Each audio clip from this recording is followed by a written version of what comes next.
안녕하세요. 마요웨이입니다. 또 오랜만에 인사를 드리는 것 같습니다. 제가 개인적인 일정이 좀 있어가지고 3일 동안 이 영상을 찍지를 못했어요. 그래서 어제 잘 다녀왔고, 또 장이 장인 만큼 좀 이 장에 대해서 또 저의 관점을 한번 좀 말씀을 드리기 위해서 이렇게 또 마이크를 켰습니다.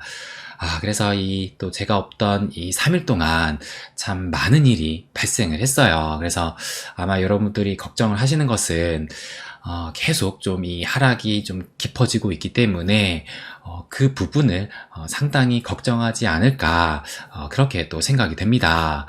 그래서 저의 관점을 한번 좀 말씀을 드리면, 일단 지금 이 비트코인 같은 경우가 어제 이 67K도 깨지고 말았습니다. 그래서 요 비트코인 일봉 차트를 보시게 되면 지금 이때 3일 전이죠. 이 CPI 발표와 또 FOMC 이 금리 결정이 있었던, 어떻게 보면 빅 이벤트가 있었던 그날에 보시는 것처럼 이렇게 상승을 했지만, 결국에는 그 상승세를 그 다음날 이어가지 못하고 그 뒤로 지금 이틀 연속 하락을 하면서 이제는 이 66K까지 내려온 상황입니다.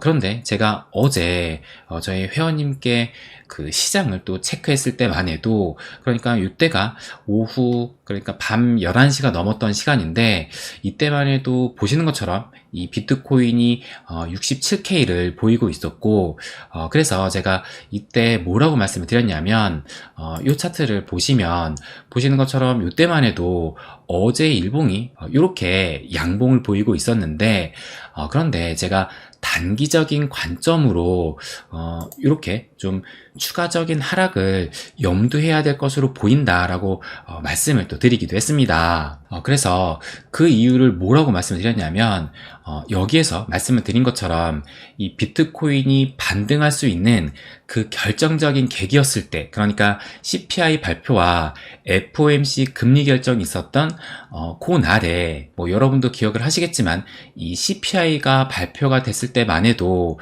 예상치보다 0.1%포인트 낮게 나오면서 비교적 또 이 지표가 잘 나왔기 때문에 큰 슈팅이 또 나오기도 했습니다. 그래서 이 비트코인 같은 경우가 순간적으로는 이 7만 달러까지 상승을 하기도 했었는데, 그런데 이 FOMC 금리 결정이 되면서 점도표도 나오고, 그러면서 파월의 발언까지 좀 이어지면서 결국에는 이 금리 인하에 대한 그 기대가 2회에서 1회로 어떻게 보면 그 기대치를 충족하지 못했기 때문에, 그래서 그 상승했던 그 상승분을 또 상당히 반납을 했어요.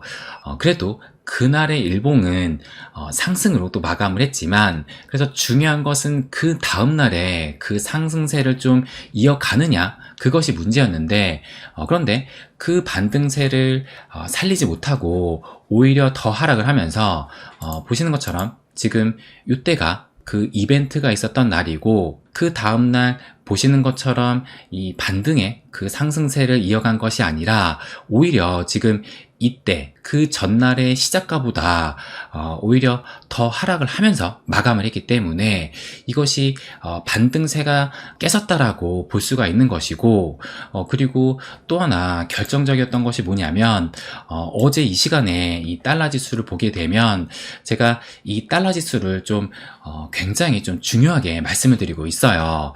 그런데 이때 CPI와 FOMC가 있었던 그 이벤트가 있었던 그날의 이 달러 지수는 보시는 것처럼 이렇게 좀 비교적 큰 폭의 하락을 보이는 듯 했으나, 그런데 그 다음날 그 하락분을 상당히 만회를 했고, 그리고 어제 이 순간에도 지금 달러 지수가 보시는 것처럼 이렇게 비교적 큰 상승이 나왔기 때문에 이 달러 지수의 상승은 아무래도 이 유동성에 민감한 암호화폐, 특히 비트코인에게는 불리할 수밖에 없다라고 생각을 했습니다. 그렇기 때문에 제가 요 단기적인 관점으로 일단은 이 비트코인이 반등할 수 있는 결정적인 계기를 살리지 못하고 오히려 더 하락했다는 점과 그리고 달러 지수가 어제도 오히려 더 크게 상승하고 있다는 점은 하방의 가능성을 좀 더 보이고 있다라고 또 말씀을 드리기도 했어요. 그런데 결과적으로는 지금 어제 제가 말씀드렸던 이때보다 간밤에 하락이 더 나오면서 보시는 것처럼 어제 일봉도 결국에는 음봉으로 마감을 했습니다. 그러니까 제가 개인적으로 생각한 것보다도 오히려 좀 더 빠르게 하락이 나왔다라고 생각이 들고 그러면서 이 비트가 무너지게 되니까 알트들까지 좀 더 하락이 또 나오기도 했어요. 그렇다면 지금 상황에서 중요한 것은 아마 여러분도 이것이 궁금하실 거라 생각이 드는데, 그렇다면 어젯밤에 하락을 했는데 그럼 여기에서 추가적인 하락이 더 나올 수가 있느냐, 아마 그것이 또 궁금하시리라 생각이 듭니다. 그래서 또 그것에 대한 저의 생각을 말씀을 드리면, 일단 이 하락 추세가 계속 진행 중에 있기 때문에 이 추가적인 하락의 가능성도 충분히 있다라고 생각을 해요. 그런데 중요한 것은 만약에 반등이 나오려면 지금의 위치에서는 반등이 나와야 할 위치다 라고 생각을 합니다. 그래서 이것이 좀 중요한 포인트라고 말씀을 드리고 싶은데, 그러면 왜 그러느냐, 그것을 또 말씀을 드리도록 하겠습니다. 왜 지금 이 위치에서 반등이 나와야 되느냐, 보시는 것처럼 제가 요 21선과 51선의 그 중요성을 계속 또 말씀을 드렸었는데, 일단 요 21선은 지금 한 4일 전에 무너진 상황이고 이제는 이 51선을 지켜봐야 됩니다.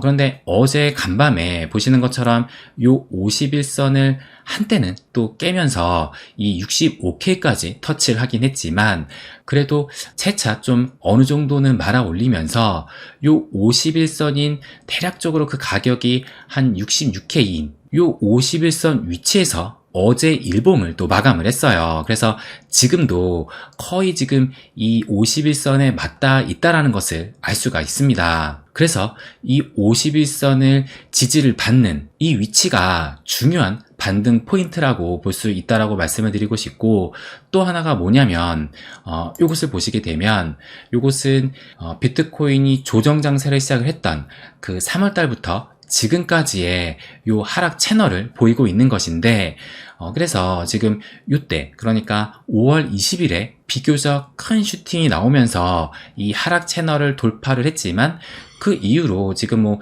더는 상승을 하지 못하고 최근의 흐름은 이렇게 하락의 흐름을 보이면서 보시는 것처럼 요 하락 채널의 그 상단을 지금 정확히 또 터치를 했습니다. 그렇기 때문에 지금 이 위치에서 채차 요 하락 채널 안으로 진입을 하느냐, 아니면 여기에서는 반등이 나와서 다시 좀 상승으로 방향을 트느냐, 그 위치에 현재 있다라는 것을 알 수가 있고, 그렇기 때문에 현재 이 가격대인 요 66K가 굉장히 좀 중요한 자리라고 생각을 합니다. 그렇다면 알트코인 측면에서 본다 하더라도 요것을 좀 보시게 되면 요것은 이제 이더를 포함한, 그러니까 비트만 제외한 알트 시총 토털2를 의미를 하는데, 보시는 것처럼 요 저점을 이은 상승 추세선을 딱 터치를 한 상황이라는 것을 알 수가 있어요. 그래서 어제 한때는 요 상승 추세선을 깨고 내려오긴 했지만 그래도 어느 정도 말아 올리면서 지금 요 상승 추세선은 지키면서 마감을 했었는데, 그래서 현재 위치가 요 상승 추세선에 딱 맞닿아 있는 상황이기 때문에 여기에서 추가적인 하락이 나오냐 아니면 반등을 하느냐에 따라서 시장의 분위기가 좀 바뀔 수 있다라고 생각을 합니다. 그래서 지금 말씀드린 요 알트코인의 상승 추세선을 깨고 내려오느냐, 그리고 요 하락 채널의 상단을 지지를 받느냐, 또 요 51선을 지켜주느냐, 요것에 따라서 만약에 요것이 무너지게 된다라면 추가적인 하락도 어느 정도 열어둬야 되지 않을까, 그렇게 좀 바라보고 있습니다. 그렇다면 제가 지금 이 위치에서는 반등이 나온다면 여기에서 나와야 된다라고 말씀을 드렸는데, 그렇다면 반등의 가능성이 있을까? 그것도 한번 좀 체크를 해본다라면, 요 이더리움 BTC 페어를 또 체크를 해볼게요. 그래서 보시는 것처럼 어제 이 비트코인이 67K가 깨지면서 하락을 보였지만 이 이더리움 BTC 페어 같은 경우는 보시는 것처럼 대략적으로 한 1% 조금 넘는 요런 상승을 보였습니다. 그러니까 최근에 이런 하락 흐름에서 지금 어제의 상승으로 어떻게 보면 V자 턴을 한 것이 아닌가, 이렇게 또 바라볼 수도 있을 것 같고, 그렇기 때문에 일단 알트의 대장인 이 이더리움으로 봤을 때 이 반등의 가능성은 여기에서 찾아볼 수 있지 않을까, 그렇게 또 생각이 들기도 합니다. 그리고 이 이더리움 BTC 페어뿐만 아니라 요 리플 BTC 페어를 본다 하더라도 지금 계속 이 비트코인이 약세 흐름을 보이고 있지만 이 리플 BTC 페어 같은 경우는 여기에서 추가적으로 계속 하락하는 것이 아니라 보시는 것처럼 지금 그 흐름이 약간 좀 횡보를 하면서 바닥 따지기를 하고 있다라고 볼 수도 있기 때문에 이제는 좀 떨어질 만큼 떨어진 것이 아닌가. 그래서 여기에서 그 반등의 가능성도 좀 찾아볼 수 있지 않을까. 저는 이런 생각이 또 들기도 했습니다. 그러면 이제 좀 정리해서 말씀을 드려보면 단기적인 관점으로 볼 때는 지금 이 하락 추세에 또 놓여 있기 때문에 그 추가적인 하락의 가능성은 충분히 열려 있긴 하지만 그런데 반등이 나오려면은 이 지금의 위치에서는 반등이 나와야 된다라는 것을 말씀을 드리고 싶고, 그리고 지금 뭐 제가 단기적인 관점으로 말씀을 드렸지만 이 장기적인 관점으로 봤을 때는 여전히 또 변함이 없다라고 말씀을 드리고 싶습니다. 그러니까 뭐 시즌 종료가 아닌가, 이 부분이 또 우려되시는 분도 계실 것 같은데 저는 시즌 종료는 아니다라고 생각을 해요. 그러니까 우리가 이 암호화폐 시장을 생각을 해보면 과거에도 뭐 언제는 쉬었던 적이 있었을까요? 늘 불안과 이 공포를 심어주면서 그럼에도 불구하고 여기까지 왔던 게 이 시장이기도 합니다. 그만큼 쉽지 않은 시장이고 그 쉽지 않음이 지금 보이고 있는 것 뿐이라고 생각을 해요. 그래서 이 지금의 힘든 장도 언젠가는 끝이 날 것이고 그리고 진짜 이 시장의 그 강세장은 요 직전 올타임 하이인 요 때를 넘어서는 그 순간부터 본격적인 상승장이 시작될 수 있다라고 생각을 합니다. 그렇기 때문에 지금 뭐 특히 알트들이 불안한 모습을 보이고 있지만 그렇다고 시즌 종료는 아니다. 특히 이 비트코인 같은 경우가 그럼에도 이 정상 궤도를 가고 있다라고 생각을 합니다. 그래서 단기적인 관점은 좀 불안할 수는 있어도 장기적인 관점으로는 변함이 없다라는 것을 좀 말씀드리고 싶고 그래서 이 시장의 성장을 믿는다라면 전혀 흔들릴 필요가 없다라는 것을 마지막으로 말씀드리고 싶습니다. 네, 그럼 오늘은 여기까지 하겠습니다. 항상 제 이야기 끝까지 들어주셔서 감사드립니다. 부자가 되는 길, My Way.